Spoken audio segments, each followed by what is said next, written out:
Okay. Good morning, everybody. And General Gersten, we just want to make sure you can hear us and we can hear you. Yeah, Jeff, I can hear you loud and clear. Thank you, sir. And welcome. Good morning. We're pleased to have with us today, joining us live from Baghdad, Major General Peter Gersten. He is the CJTF Operation Inherent Resolve Deputy Commander for Operations and Intelligence. General, we'll turn it over to you for any opening comments you may have, and then we'll call questions on this end for you. Sounds good, Jeff. I appreciate you giving me the opportunity to come in today. I know it's early morning there and it's the afternoon here, so we're just trying to get through some computer issues. I'll apologize up front if we drop ourselves out. We're just working through those issues at this time. But I'd like to start off with, as Jeff said, I'm Major General Peter Gersten. I'm the Deputy Commander for CJTF OIR. In that capacity, I work directly for Lieutenant General Sean McFarland and primarily responsible for planning, coordinating, synchronizing, and executing all combat operations across Iraq and Syria. As you're aware, we continue to engage DASH across the entire spectrum of combat operations, both geographically and functionally. In addition, we're enabling our partners in the region to build stability and security sector reform and stability for the future. I don't have to remind you that this is a tough fight that not only affects us out here, but it affects many of you at home. This enemy is a persistent cancer that has to be stopped. If left unchecked, it'll continue to metastasize and significantly infect the world. Please know that the men and women of the coalition are fighting every day to destroy this cancer, but we also must understand that this fight requires both patience and time. With that, please allow me to highlight some significant current issues that are currently going on. First, there's been much discussion about the approval process for strike operations in a combat zone. Rest assured, as the general officer responsible for synchronizing all combat operations in this theater, I can assure you that we do everything possible to mitigate the loss of civilian life and minimize collateral damage as we engage this enemy. Additionally, in the last week, President and Secretary of Defense have announced the increase of up to 450 troops to support the operations in the theater. These men and women from the U.S.-led anti-ISIS coalition will advise and assist Iraqi and Syrian counter-DASH ground forces to continue to fracture and degrade the enemy. You may also be aware of the recent addition of the B-52 Stratofortress to the overall coalition air campaign. I'd like everyone in this forum to know that my father once flew B-52s in the late 1960s and early 1970s. I'd also like everyone to understand and to clean up any misperceptions about what the B-52 is capable of, that this is not my father's B-52. It's a highly upgraded B-52, extraordinary platform that strikes with the same accuracy and precision that every other coalition asset has struck in the recent past. Finally, in the very high end of the spectrum of combat operations, you may also be aware that we've now begun to use our exquisite cyber capabilities in this fight against DASH. This outstanding capability is again just another precision arrow in our arsenal aimed directly at the heart of the DASH enemy in an effort to eradicate this vile cancer. Now I know that it's a bit of a tradition inside the Pentagon that the AP gets the first question, so I appreciate once again you giving me the opportunity to come in today and talk to you all. I'll stand by for your first question. Lita Baldor. Lita, go ahead. Good morning, General. Thanks a lot for doing this. A couple questions on the recent troop announcements. Can you tell us whether or not some of these details have been worked out, including how big of an aircraft footprint do you think will accompany the Special Operations Forces when they go into Syria? I assume with the medical teams and logistics, we're talking about at least some aircraft. Can you give us at least some type of idea who that is and how many there are? And one quick thing on Iraq, the HIMARS that's going in, will that also be used at the brigade and battalion level, and will it move forward toward, as the Iraqi forces move forward towards Mosul, will it move also? Thank you.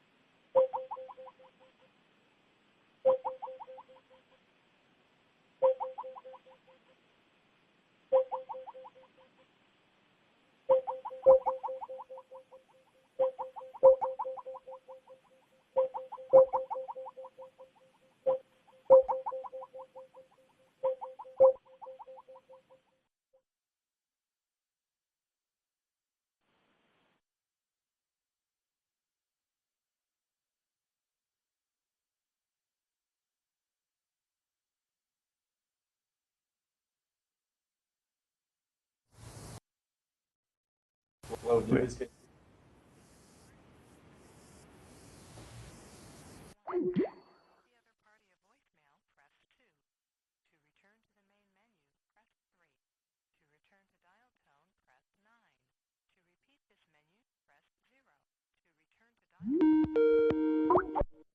No. Just my good. All right. Jeff, it's General Gersten. How do you read? Jeff, I can see you now. You're good.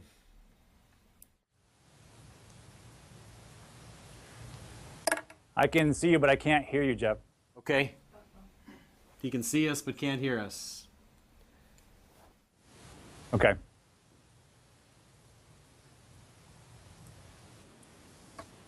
Okay. Jeff, can you hear me? Hear you, yes. But he can't hear us.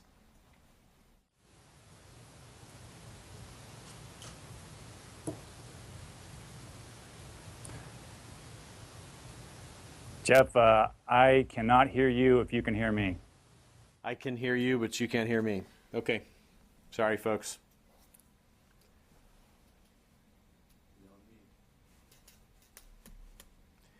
Hey, for the folks at Divids in Atlanta, check your mute buttons.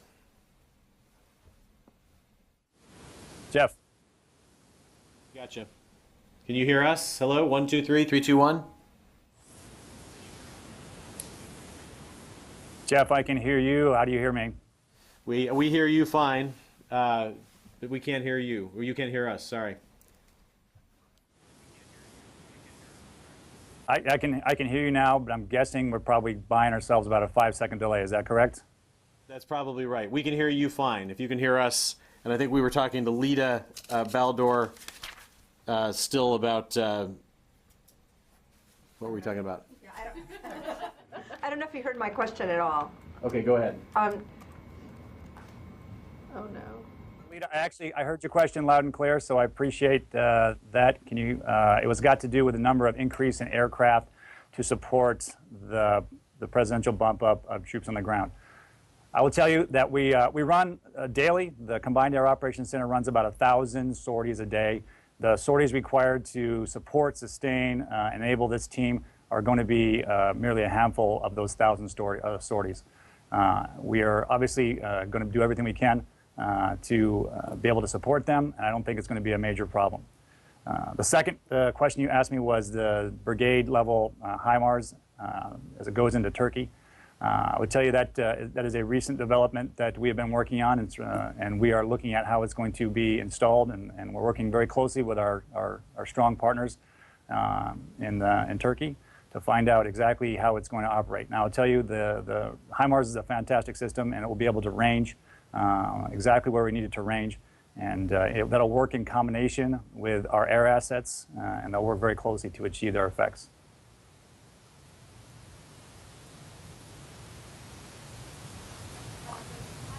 Turkey you're talking about, is that in addition to the one that is in or plans to be in Iraq, and will the one in Iraq also be moving toward Mosul as the Iraqi troops move?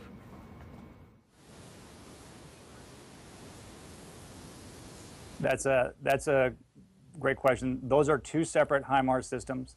One is going to be used in Turkey in support of our operations in Syria, and the second one will be used in support of our operations in Iraq.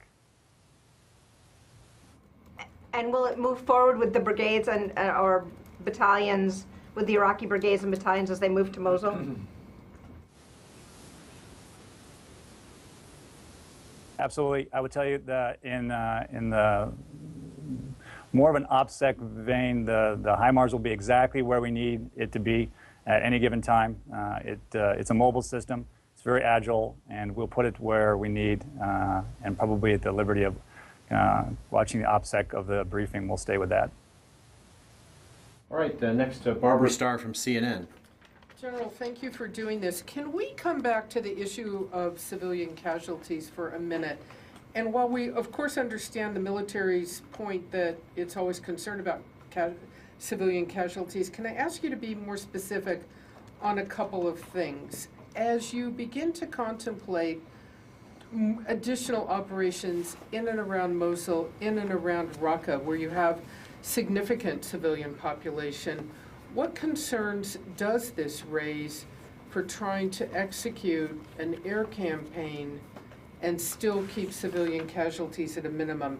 How do you deal with that problem?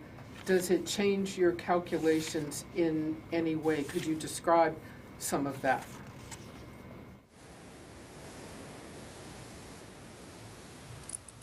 Thanks, Barb. I would tell you, we have to measure every weapon and every effect we bring to the battle space. It doesn't change the way we operate. We've always had a very precise system that is highly vetted and highly precise as it engages the enemy anywhere it presents itself. The enemy obviously is much easier to engage when it openly presents itself, but you bring up a good point. As we get into the highly congested environment of an urban operation, much like we had urban operations in Ramadi, and we're starting urban operations in Fallujah, it's a great concern to us. But we make every effort. Now, if you allow me, I'll give you an example. We recently were engaging with some of the bulk cash storage facilities in order to go after the counter finance. And we saw in this particular facility, which also had a finance emir in the southern section of Mosul. He was the major distributor of funds to Daesh fighters. We watched him come and go from his house. We watched his supplies. We watched the security that was involved in it. We also watched occasionally a female and her children in and out of the quarters. We actually saturated that with intelligence, surveillance, and reconnaissance assets, RPAs, to get a pattern of life study. And then we formulated a plan to ensure that that particular women and children and the non-combatants were clear of that objective. We went as far as actually to put a Hellfire on top of the building and airburst it so it wouldn't destroy the building, simply knock on the roof to ensure that she and the children were out of the building. And then we proceeded with our operation. That's an example of exactly how we do this. But we have to understand that Daesh is into the fabric of the people. They are using the civilian force as human shields, and we will fight and do everything possible we can to keep those civilian casualties to an absolute minimum. Follow up on 2 points very quickly. When you described this airburst over the building, did you see then the women and children with her? Did you observe them run out of the building? This is a technique I think that the Israelis have used in the past.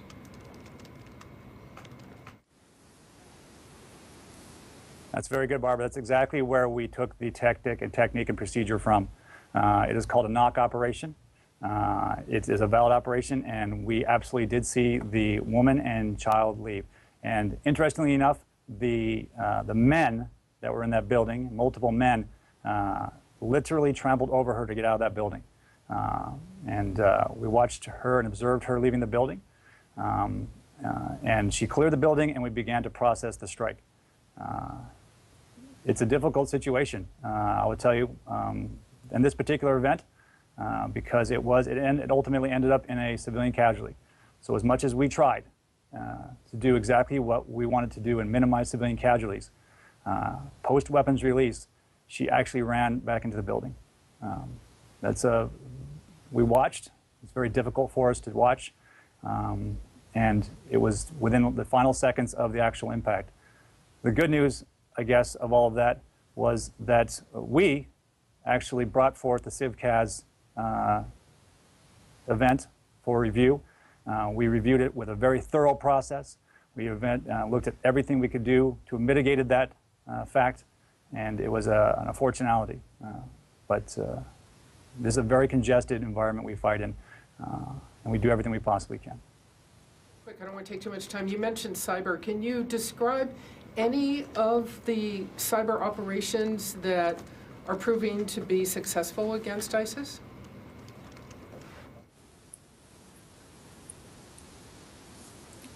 As we begin to yield the cyber effects on the battle space, as you know, those are cloaked in the highest of secrecy as we proceed forward.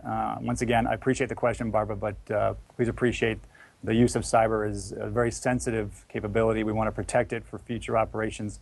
I can tell you it is highly coordinated. It has been very effective, and Daesh will be definitely in the crosshairs as we bring that capability to bear against them. Next to Kasim from the Anadolu news agency in Turkey. General, thanks for doing this. I will have two questions, one on the HIMARS to Turkey and then another on Syria. Could you just detail a little bit about these HIMARS? How many of them will be provided? Where will they be stationed? And who will operate them, Americans or Turks?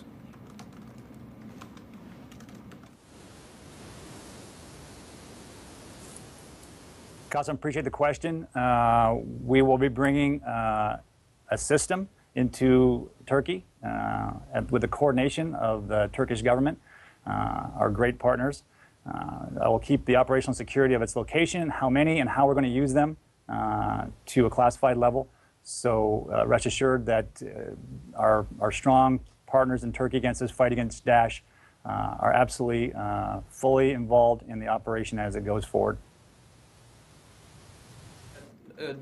There is also a discussion in Turkey that given the rockets flying into the Turkish cities, security zones on the northern border of northern parts of Syria may also help preventing these kinds of incidents. Based on your military experience, do you think that security zones on the northern Syria can prevent these rockets flying into a NATO border?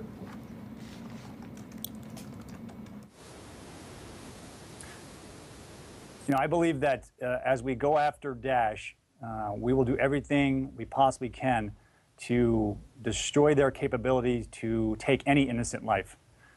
Wherever they find themselves, if they're shooting rockets, artilleries, VBIDs, we'll take them down. So rest assured that we'll take care of this. The troops that will be deployed to Syria, to what extent these special operations will help the PYD forces fighting Daesh over there?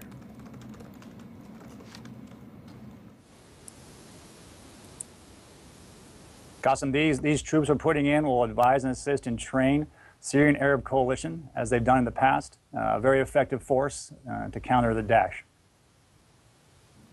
Okay. Next to Joe Tabbitt. General, this is Joe Tabbitt with Al-Hurra. To follow up on Qasim's question on the HIMARS, in addition to what the HIMARS will do to counter the rockets from ISIL, could you explain to us if this system will play a role in securing or in countering the ISIL in the Manbij area? And also, could you tell us if this system will play a role in the future operation in Raqqa?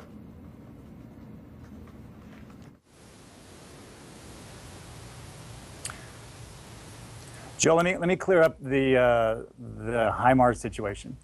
The HIMARS is simply one of many systems that the coalition is bringing to fight this enemy. We have fighters, we have remotely piloted aircraft, we have cyber, and now we have HIMARS. We will bring everything to bear against this enemy wherever it presents himself. Next to Carla Babb with Voice of America. Hi, General. Thank you for doing this. I just wanted to follow up on the announcement made last week by Secretary of Defense Ash Carter in Baghdad. He had mentioned that there were going to be an additional 217 troops, but I haven't really seen a change in the number of troops on the ground, U.S. troops on the ground in Iraq. When do you guys plan on, I think I lost him. Oh, when do you guys plan on taking advantage of that additional number?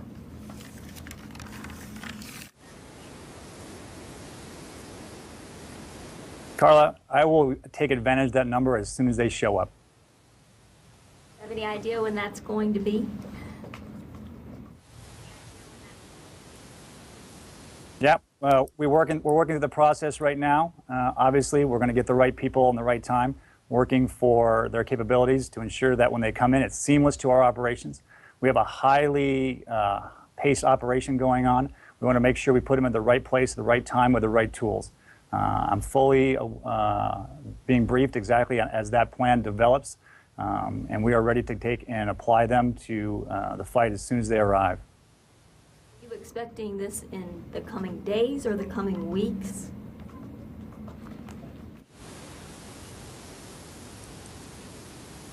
We all want to know that answer, including Dash. So I'm going to go and hold off on telling you exactly where and when and how they're going to get here. Appreciate the question, though. Next, Thomas Watkins with Agence France Presse. Hello, General. Thanks for doing this. Just one little point of clarification. I'm not sure if you said it or not, but what was the date of the knock operation that you described? And then secondly, we were given the news last week that the number of civilian casualties had effectively doubled to about, I think it was 41. And the increase came or coincided with the decision to delegate authority down. So just looking at it, it would appear that lowering of the threshold has kind of coincided with this increase in civilian casualties. And how do you respond to the claim that, well, while the US has given a lot of credit for keeping tallies and investigating the allegations, there are some other groups that say there's up to 1,200 people have been killed by coalition ordnance, and the claim that only 41 have died is unbelievable. How do you respond to that?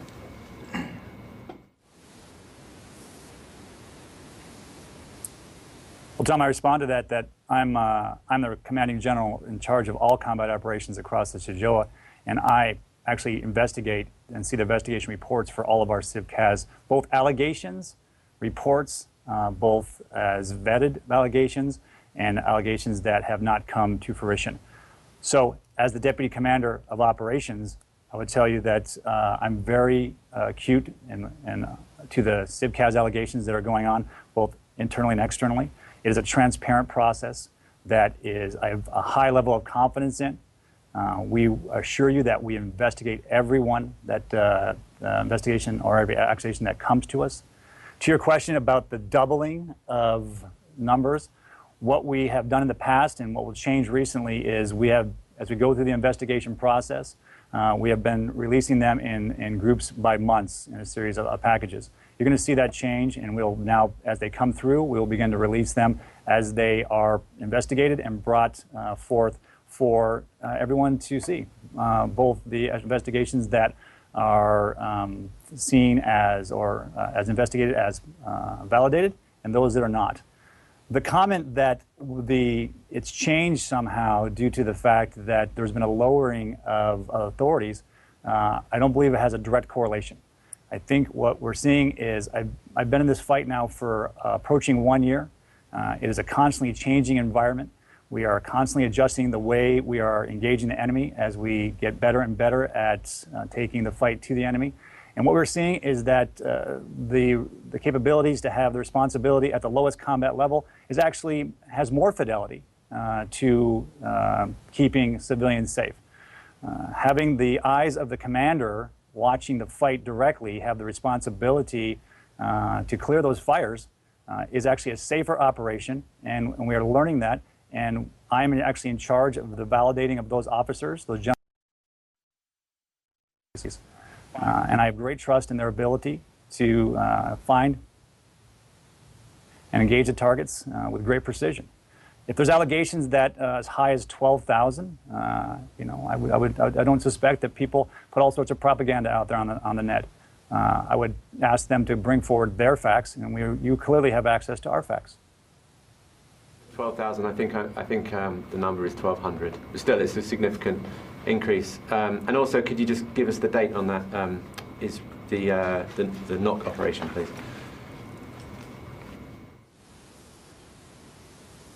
Tom, I believe it was probably about 4 weeks ago. We can pull the exact date for you a little bit later. We have done a lot of bank strikes in the past. Our bulk storage and bulk cash facilities have been completely destroyed. Their ability to finance their war through oil refineries and has been destroyed. Their ability to keep track of their taxes and to oppress their people has been destroyed. We are functionally taking down their ability across their counter governance, across their counter information, across their counter finance. And that's what you're seeing on the battle space right now. These effects are having significant strategic damage against the enemy. Just one last follow-up. Could you give us an indication of overall about how many of these operations that you described you've carried out, the knock operations where you do this kind of airburst on top of a building first?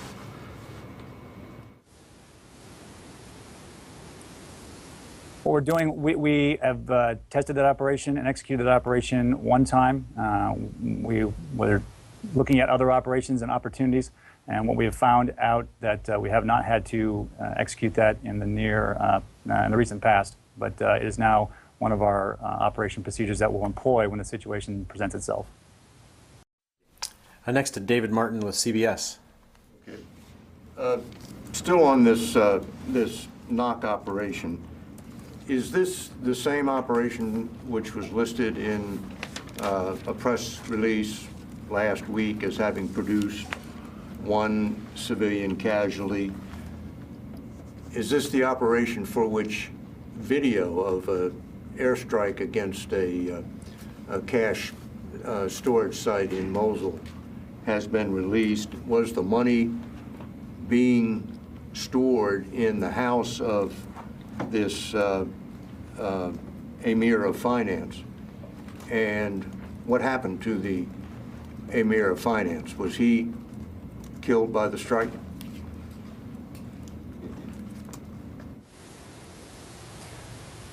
David, we have run in the high teens bulk cash strikes. So you would have to look at the exact video I think you're referencing. I don't want to get different sets of bulk cash strikes on the table. This particular one with the Emir, we have not seen the Emir reemerge on the net as we continue to look for him and his capabilities. But the assessed value of that bulk cash facility was significant. Can you put a number on it?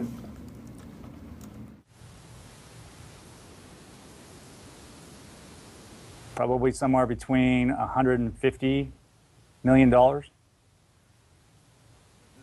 Being stored in his house.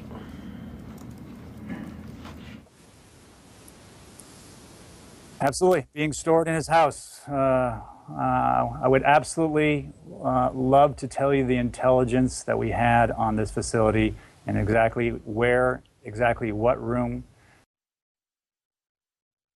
was exactly where the money was being stored. Can I just follow up on that because we lost the sound for a minute? Sir, we lost the sound for a minute, so could I, and so we have your sound.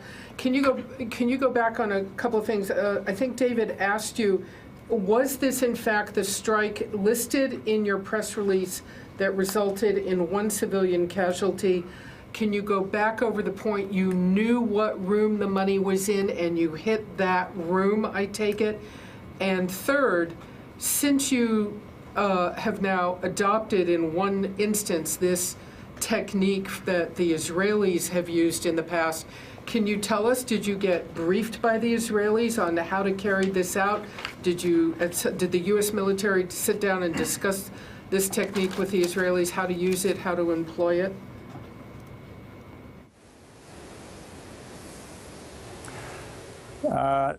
Barbara, to your first question, I was cut out, I believe, on the money.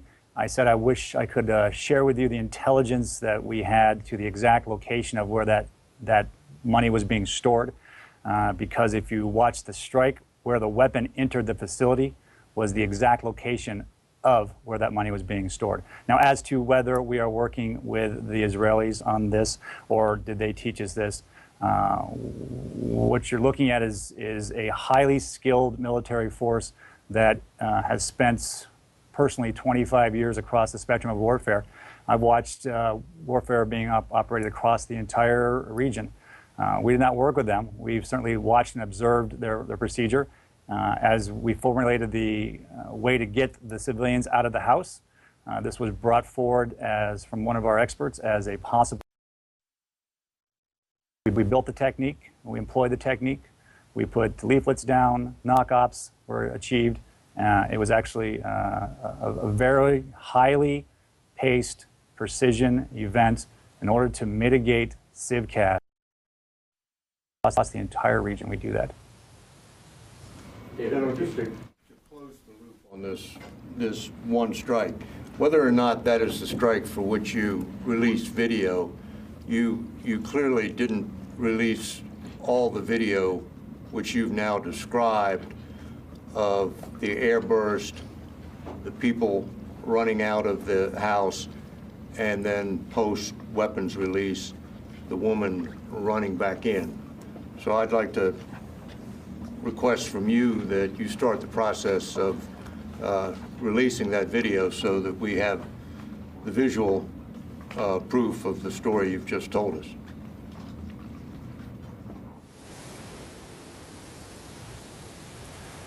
David, that's fine with me. I'll have Steve Warren work with your folks to release the video.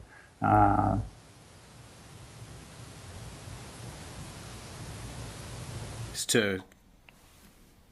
we losing you? Okay, Courtney Cubey from NBC. Hi, General. You actually just covered my questions, but I have just one other follow-up. You mentioned on cyber that your operations there are highly coordinated. What do you mean by that? Who are they coordinated with, or between, or with whom?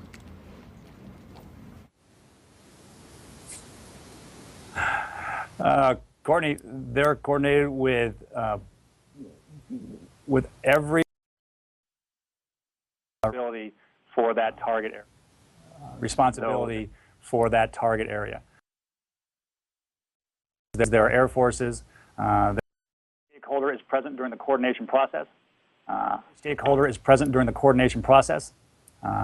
I am the coordination and synchronization lead on those. I bring those targets I ensure that the staff synchronizes across the entire spectrum of the operation for air, ground, and cyber effects. Once the coordination package is built, I approve the strike, and we move forward from there. So I guess if you're asking who's the synchronization responsible entity, that's me. I'm sorry to tell you this, but you cut out at the very top of what you just said. We heard the end, so I'm sorry to add, but can I ask you just one more time? I understand you're the synchronization lead or hub, but who are you coordinating with?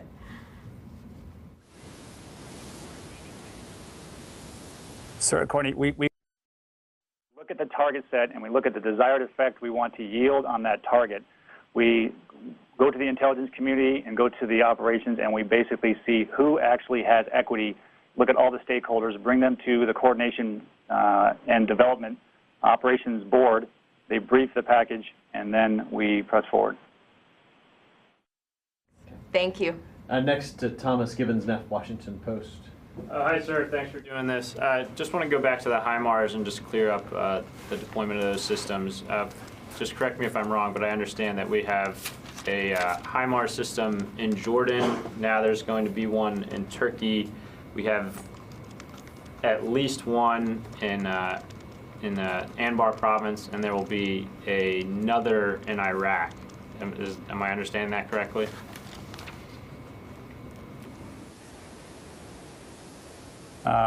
That's correct. Valley, and one is going to be in the Tigris River Valley.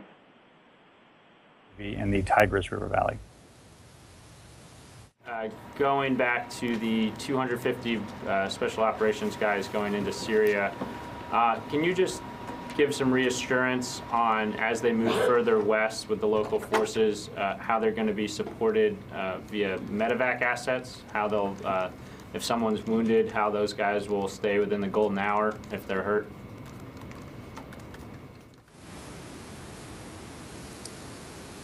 Yeah, we absolutely, as we continue to prosecute the enemy in that region, we have a very exquisite, that it comes with a medical team, it comes with a logistics team. We have taken great pride in our capabilities to stay inside the golden hour. We'll build a bridge for that potential event. It's a very dangerous part of the world, and I can tell you, rest assured, that we will put every effort into giving those forces everything they need to operate safely in that region. And if something is a mishap or something happens, we will do everything we can to get them out of there in the best of our abilities. Does that, sir, does that involve, building forward air refueling points or any kind of ad hoc landing zones into Syria, or are you going to keep all those assets out of Syria proper? I'm not trying to get into specifics, but. Appreciate the Tom. Appreciate that you know the sensitivities of the specifics of that. We will build a logistics bridge, a support bridge for them, and a medical response bridge for them. And we'll do whatever it takes to keep our U.S. And coalition forces safe. Just on that same topic, General, does that include medevac for the Syrian Arab coalition partners? Will the U.S. provide medevac and CASEVAC for the Syrians that you're working with there?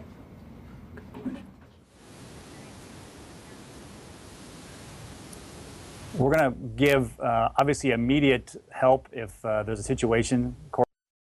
But this force that will be built for the coalition and U.S. forces will be for the U.S. and coalition forces. Okay, and next to Lucas. General, have the Russians resumed bombing moderate Syrian opposition forces in Syria?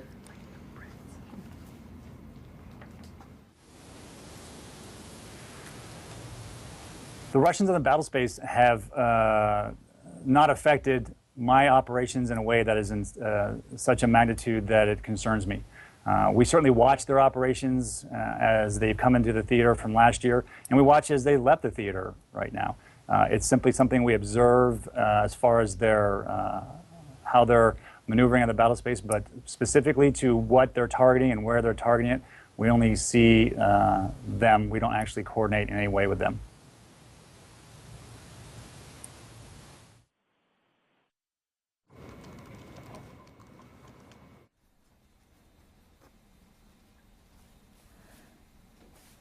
So I didn't actually hear the question.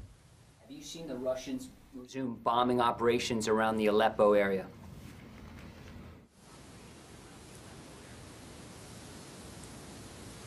We have observed the Russians bombing in Aleppo, down to Palmyra, Tadmor, Dar Azar, Shidadi, the oil fields. We simply observe with our actions, and that's about as far as we work with the Russians at all. We don't have a relationship with them. We don't work with them, and we have seen them begin operations again in that region. Finally, can you walk us through efforts to target the ISIS Emir? Can you walk us through the targeting efforts, your mission to kill or capture the ISIS Emir Baghdadi?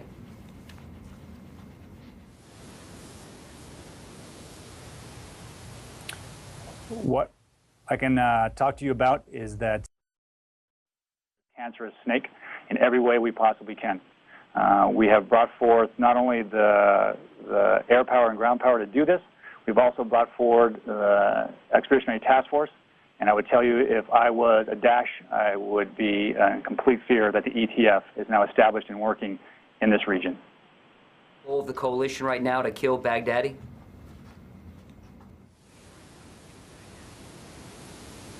I'm sorry, you were cut out there. I lost the first part of that question. Is the coalition's top goal or top priority to kill Baghdadi?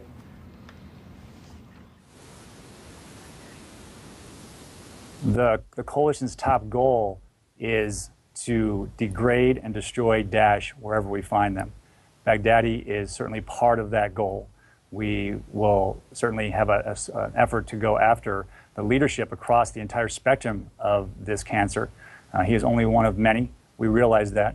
But our job is to take the entire approach and degrade them to a point where they're completely incapacitated and keep our families back home safe from the tyranny that this enemy is yielding upon the world. Quick follow-up from, before we go to Louis, from Carla Babb. Go ahead, Carla. Hi, General. I just wanted to follow up because you said the Russians had been targeting Shidadi, and I know that the U.S. has also been striking around there, and coalition forces have been supporting fights in that area. So my question for you is, how are the Russians not affecting the U.S. operations if they're striking in the same areas? Yeah, Carla, the comment of them striking Shadadi was the holistic approach. Like I said, I've been here for a year. When they first arrived on the battle space, and we weren't anywhere near Shadadi at that point, they were bombing in that region. As our forces moved forward, they had stopped bombing in that region and went further off towards the west and started working in there. They are bombing in and around the eastern side in the Dar Azar area. They are no longer in Shadadi, and they have been, quite honestly, very respectful of our forces.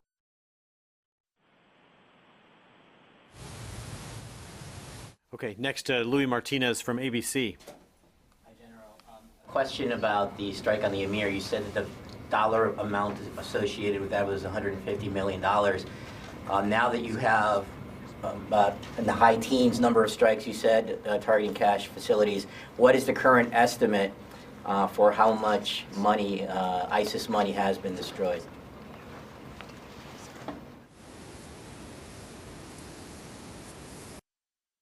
We have all sorts of assessments, and intel community is looking at that.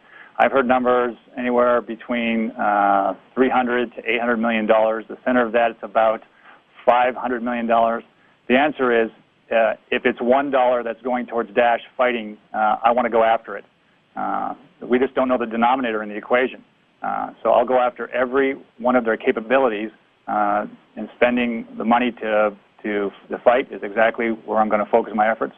And if it's a $1 bill on the street that they're using to build a weapon, I'm going to go after that $1. If I could follow. Go ahead.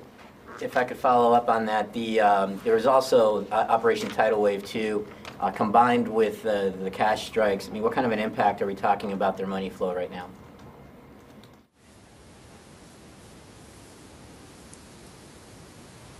Louis, the Operation Tidal Wave 2 was one of our most synchronized, coordinated strikes in the war to date.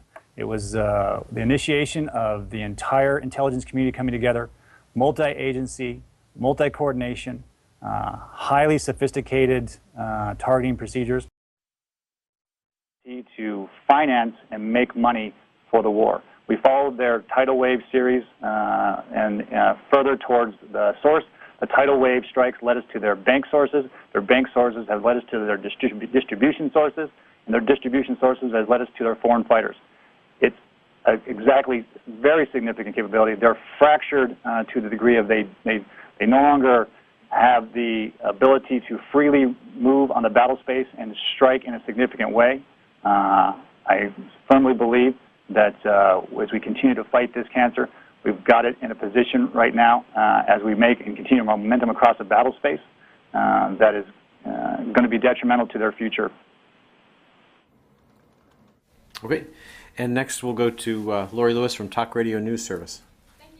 Thank you, General. I'm wondering if you can tell us, are there any contractors that are working with U.S. forces in Syria or that will be working with this new group of 250?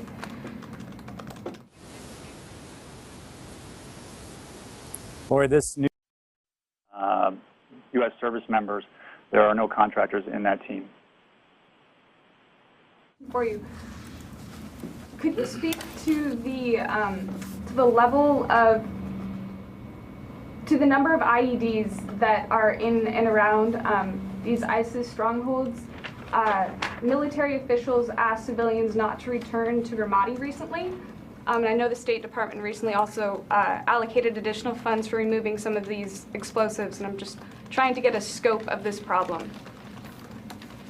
Yeah, the IED problem, Lori, is probably one of the most vast and complicated issues we face every single day.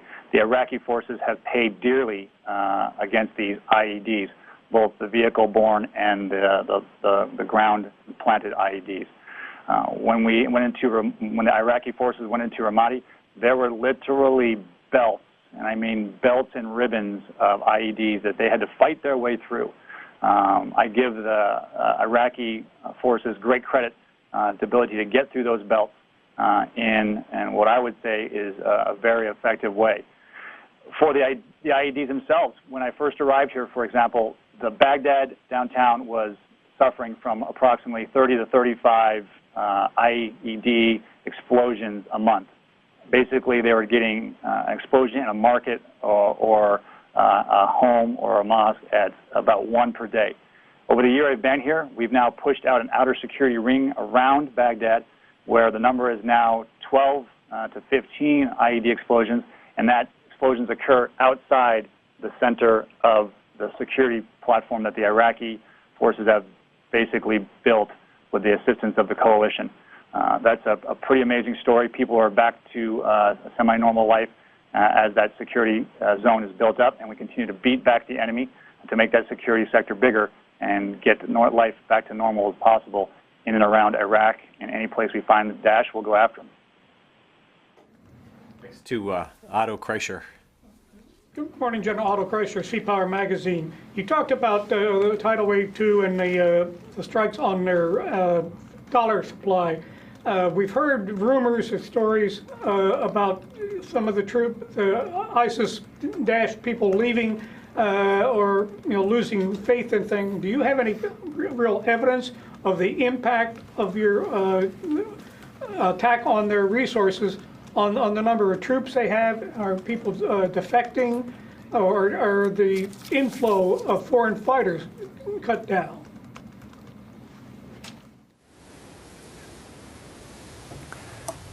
Absolutely, Otto. What we're seeing is through our intelligence capabilities, we're seeing the morale of the enemy beginning to deteriorate at a fairly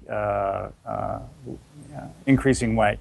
As we went further out the Euphrates River Valley, we saw Daesh trying to defect, coming into playing themselves as refugees, playing themselves dressed as women. That's the kind of cowardice we're dealing with. We have taken them and begin to find out overall how the morale of the troops are. We are seeing through other sources that Daesh cannot pay their foreign fighters. They're trading vehicles now as versus pay. Some fighters aren't being paid at all, is what we're seeing. We see them generically digging in and not fighting. They go into the fabric of society and wrap themselves around civilians because that's the kind of cancer they are. So we do have examples that are coming in every single day about the effects that we are achieving against this enemy. Next to Kim Dozier with the Daily Beast. So just a follow-up on that, General. Do you have a new estimate on the numbers of ISIS fighters you have taken off the battlefield since coalition efforts began?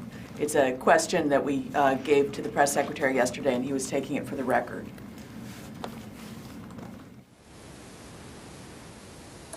The answer is not enough. Ballpark as to where it stood last you all did a tally?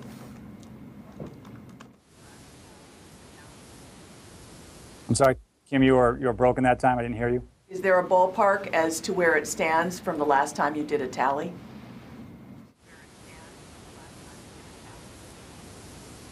Kim, I appreciate the questions, but the numbers getting to the actual question of Daesh's ability to lash out.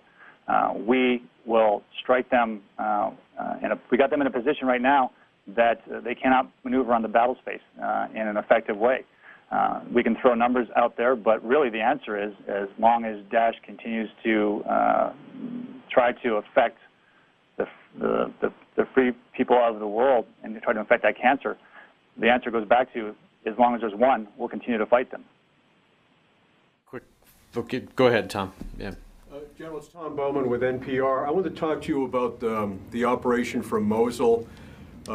If you have any timeline for that, people were hoping by the end of this year to retake Mosul. And I wanted to ask you about comparing that operation to Ramadi. In Ramadi, U.S. airstrikes, we're told, were the bulk of the success in Ramadi, and also the Iraqi counter-terror forces leading the effort into the city.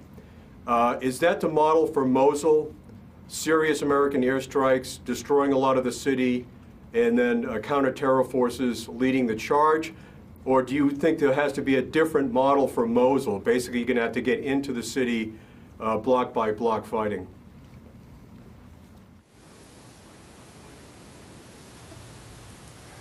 Thanks, Tom.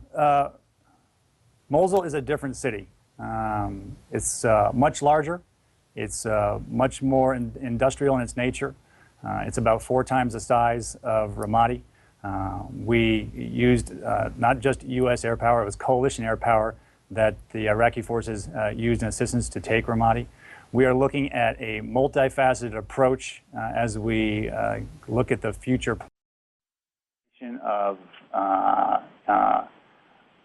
different types of forces in order to work in that congested environment. That's about all I want to say at this time, but it's going to be a different type of engagement. And just a quick follow-up. When I was there in December with General Milley, the Iraqis were talking about the need to recruit a lot of Sunni tribal fighters up in the Mosul area. They use the estimate about 10,000. Can you just talk about that effort? How many, is that the estimate you think you'll need to do the Mosul operation? Yeah, we're continuing to recruit as many of the Sunni tribal fighters at this time and get them trained up and ready to go. They are a good fighting force. I would tell you the Iraqis are, as they've continued to fight very well in the Euphrates River Valley, beyond Ramadi. They've recently taken hit and in a very effective way. أشار الانتباه في مجمع السفارة على جميع موظفينا المقيمين في بغداد لشرطة بغداد التوجه واحد أنكس 1 ليتم نقلهم إلى خارج السفارة حالا. Jeff, I apologize. Stand by. There's a... ثانية على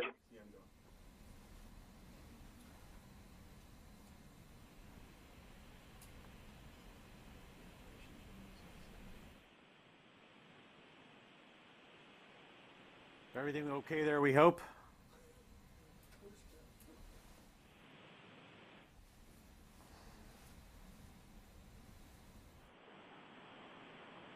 I think we're good.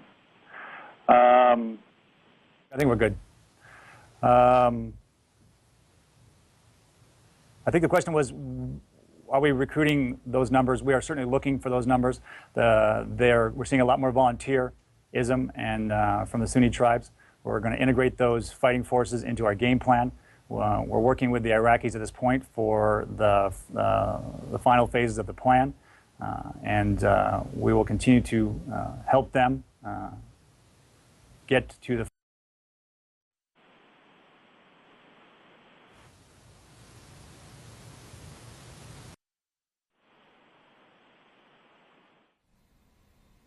All right. I promised what will be a very quick follow-up before we sign off here, General, from Lucas at Fox News. General, in the last 6 months, have you seen the number of foreign fighters coming into Iraq?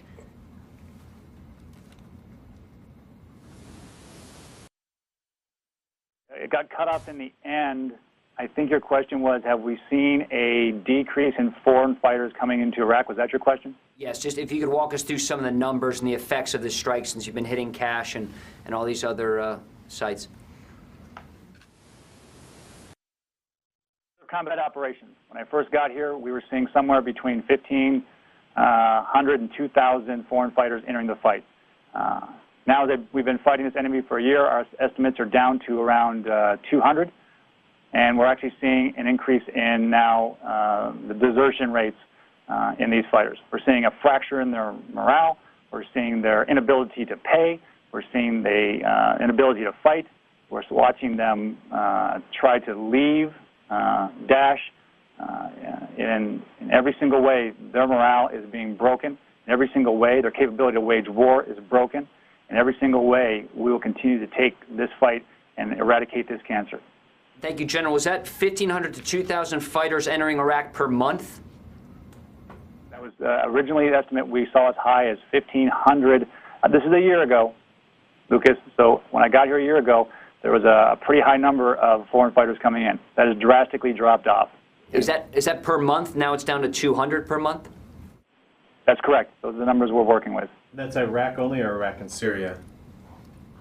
Entire Iraq and Syria. That's That's the entire Iraq and Syria. Those are the numbers we were tracking for Daesh entering the fight a year ago to date.